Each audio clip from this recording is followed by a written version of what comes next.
చిన్నపిల్ల ఏదో అనుకుంటారు, దాని కులాలు పట్టుకొచ్చేస్తాం. మరి ఇదే మీరు అడగాల్సిన ప్రశ్న. మన జనసేన నాయకులు కూడా చెప్తున్నా, కూటమి నాయకులు కూడా చెప్తున్నా, పనిచేసే నాయకులు మీరు వెన్నంటి ఉండకపోతే, ఎలక్షన్లు అయిపోయింది మా పని అయిపోయింది అంటే, నేను నిజంగా అలా అనుకుని ఉంటే ఈ రోజున మీకు ఉప్పాడ ప్రొటెక్షన్ వాళ్ళు ముందుకు వెళ్ళదు చెప్తాను. మీరు ఇన్ని సంవత్సరాలు ఉన్నారు, ఎవరు తీసుకెళ్ళారు చెప్పండి. ఈజీగా మాట్లాడి సరిపోదు, అక్కడ నువ్వు కన్విన్స్ చేయాలి. ఎందుకని 100 ప్రాజెక్టులు ఉంటాయి స్టేట్ గవర్నమెంట్, ప్రయారిటీస్ ఎందుకు చేయాలి. ఇలాంటి 1053 కిలోమీటర్లు ఆంధ్రప్రదేశ్ మొత్తం ఉంటే, అలాంటిది మొత్తం గుజరాత్ నుంచి అన్ని తీర ప్రాంతాలు, బెంగాల్ అన్ని తీర ప్రాంతాలు, తమిళనాడు, కేరళ ఉంటే ఇలాంటి సముద్రపు కోత గురవుతూనే ఉంటాయి. కానీ మీకే ఎందుకు ఇవ్వాలి అని సెంట్రల్ గవర్నమెంట్ అడుగుద్ది. ప్రత్యేకత ఏంటని, అది మన కన్విన్సింగ్ ఆర్గ్యుమెంట్. ఎందుకు పనిచేస్తే, నువ్వు దేశ నిర్మాణం కోసం పనిచేసేవాడివి, మనుషుల్ని విడగొట్టేవాడివి కాదు, నిలబెట్టేవాడివి, అండగా ఉండేవాడివి. ఇన్ని చూసిన తర్వాత దానికి తోడు హేతువుగా చెప్పాలి, రేషనల్గా చెప్పాలి. ఎందుకు ఇది చేస్తున్నాం అంటే దానికి వాళ్ళు ఆలోచించి, లేదు ఇవన్నీ బాగున్నాయని చెప్తారు. ఇంత కష్టం ఒకటి అచీవ్ చేయటం. 1 కోటి రూపాయలు మీరు చాలాసేపు ఈ మధ్యన చూస్తున్నారు. డోలీ ప్రాంతాల్లో పిఎం జన్మన్ పథకం కింద ఒక 40 మంది ఉంటారు. 1 కోటి రూపాయలతో మనం ఒక 4,000 మంది 5,000 మంది ఉన్న ఒక పంచాయతీ ఖర్చు పెట్టడం వేరు. కేవలం 40 మంది ఉండే ఒక ట్రైబల్ పంచాయతీ ట్రైబల్ గ్రామానికి, ఒక చిన్న కుగ్రామానికి పెట్టడం చాలా కష్టం.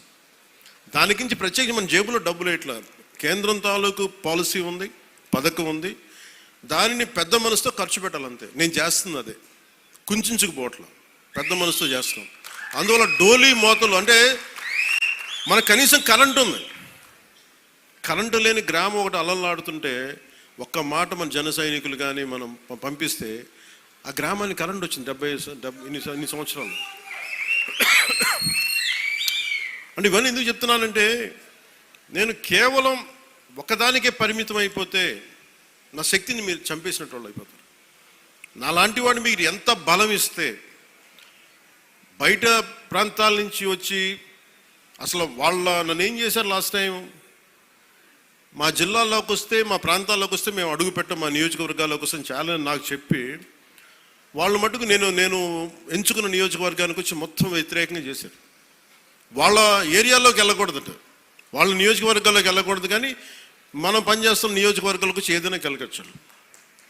అంటే వాళ్ళకి అర్థం కాదు ఏంటంటే, నేను సన్నగా కనిపిస్తానో మెత్తగా కనిపిస్తానో నాకు తెలియదు, కానీ నా గట్టిదనం వాళ్ళకి తెలియదు.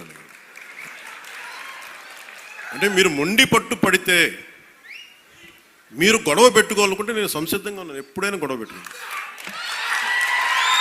దానికి నా దగ్గర కొదవ లేదు, ఆ శక్తి కొదవ లేదు. కానీ ఏంటంటే యుద్ధం ఎందుకు భరిస్తాడు, ఎవడైనా తిడతా ఉంటే బలం ఉన్నోడు భరిస్తాడు, బలహీనుడే ఎదురు తిరుగుతాడు. నేను ఎప్పుడన్నా సరే నా వ్యక్తిగతంగా నేను ఎప్పుడు గొడవ పెట్టుకోను. వ్యవస్థ కోసం ఇబ్బందులు అయినప్పుడు నాకేంటి, గత ప్రభుత్వం అద్భుతంగా పనిచేస్తే నాకు ఎందుకు అవసరం ఉంది, అసలు పాలిటిక్స్ రావాల్సిన అవసరమే లేదు. ఉదాహరణకి నల్గొండ లాంటి ప్రాంతంలో ఫ్లోరోసిస్తో బాధపడుతూ ఉంటే, కృష్ణానది నీళ్ళు హైదరాబాద్ దగ్గర వెళ్తున్నాయి, కానీ ఆ దారి వెంబడి వస్తున్న నల్గొండలో నీళ్ళు చాలా సంవత్సరాలు లేవు, ఈ మధ్యన వచ్చినాయి. అక్కడ మనుషులు ఈ మన ఫ్లోరోసిస్ తోటి చిన్న బిడ్డలు వంగిపోయి మంచానికి ఉంటే అది బాధ కలుగుతారు. ప్రభుత్వాలు ఏం చేయట్లేదు. అలాంటి అనేకమైన సంఘటనలు కోకొల్లలుగా జరిగితే అది నాకు బాధ్యతని పెంచి రాజకీయాల్లో మనం ఏదైనా చేద్దాం, ప్రయత్నం చేద్దాం. ఓడిపోవచ్చు గెలవచ్చు, కానీ ప్రయత్నమే చేయకపోతే తప్పు కదా. అలాంటి సందర్భంలో నేను వచ్చాను పాలిటిక్స్కి. అలాంటిది నేను కింద పడ్డాను. ఇందాక మనోహర్ గారు మాట్లాడుతున్నారు, పుష్కర కాలం దాటింది నేను వచ్చి పాలిటిక్స్. 14 సంవత్సరాల పైన ఎవరు తీసుకుంటారు?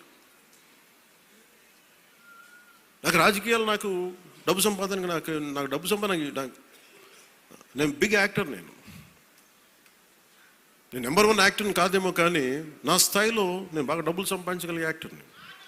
ఓడిపోయినా కానీ, సినిమా ఫ్లాప్ అయినా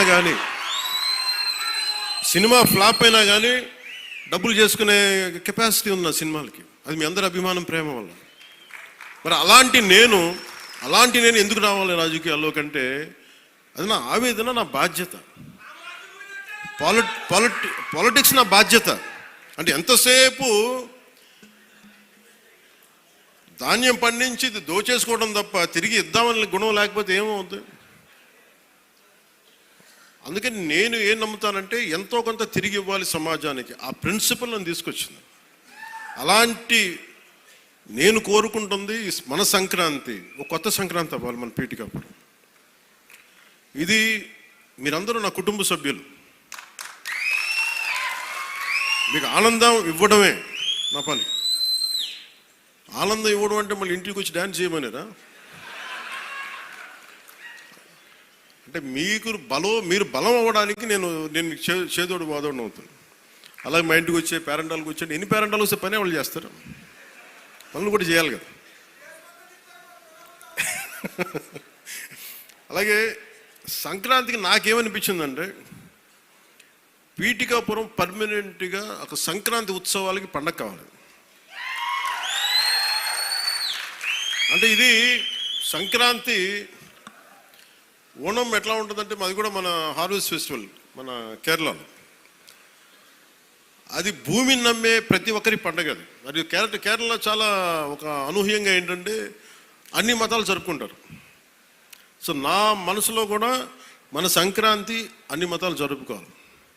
అది ప్రకృతి ఆరాధన నుంచి పుట్టిన మన సంస్కృతి ఇచ్చిన వారసత్వం ఇది. ఈ వారసత్వాన్ని భవిష్యత్ తరాలకి అందించడం మన బాధ్యత. ఈరోజు పీఠికాపురంలో జరుగుతున్న సంక్రాంతి సంబరాలు మనకి భవిష్యత్తులో అందరికీ అలాంటి జ్ఞాపకాలని ఇవ్వాలని మనస్ఫూర్తిగా కోరుకున్నాను.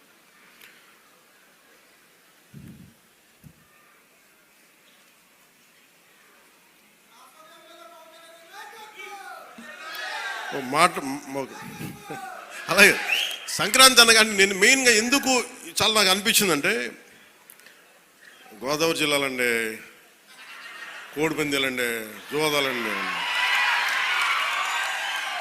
సంక్రాంతి తాలూకు అంటే సంక్రాంతి అంటే కోడిపందాలు, జోదాలు, పేకాట. ఓకే, నేను సరదా అదేం కాదంటలేదు, చేసేవాళ్ళని చేసుకోమని చెప్పి నాకు ఇబ్బంది లేదు. కానీ అంటే నేను తెలంగాణ స్నేహితులు కూడా చెప్తా ఉంటాను. హైదరాబాద్ నేనే ఇంట్లో ఉంటే, నేను హైదరాబాద్లో ఉంటే ఇప్పుడు 10 years బ్యాక్ మేము ఎక్కడికి వెళ్తా అంటే మేము భీమవరం వెళ్ళిపోతామండి, లేదంటే మేము తూర్పుగోదావరి వెళ్ళిపోతాం. దేనికి అంటే మేము అక్కడ ఈ కోడి పందాలకి ఎంత డబ్బులు వేస్తారని నాకు తెలియదు కూడా తెలియదు. నాకు అప్పుడు అర్థమైంది. అంటే నేను అనేది సంక్రాంతి అంటే కేవలం కోడి పందాలు, పేకాట, జూదం దగ్గరికి పరిమితం అయిపోతే రాంగ్ ఇండికేషన్ వెళ్తుంది సొసైటీకి. ఇంకెక్కడ ఎలా మనం అది మార్పు రావాలి అంటే, ఎందుకంటే మన సంస్కృతిని మనల్ని దేనికైతే అసలు మూలం ఎట్లా ప్రారంభం అది మర్చిపోయాం అనుకోండి.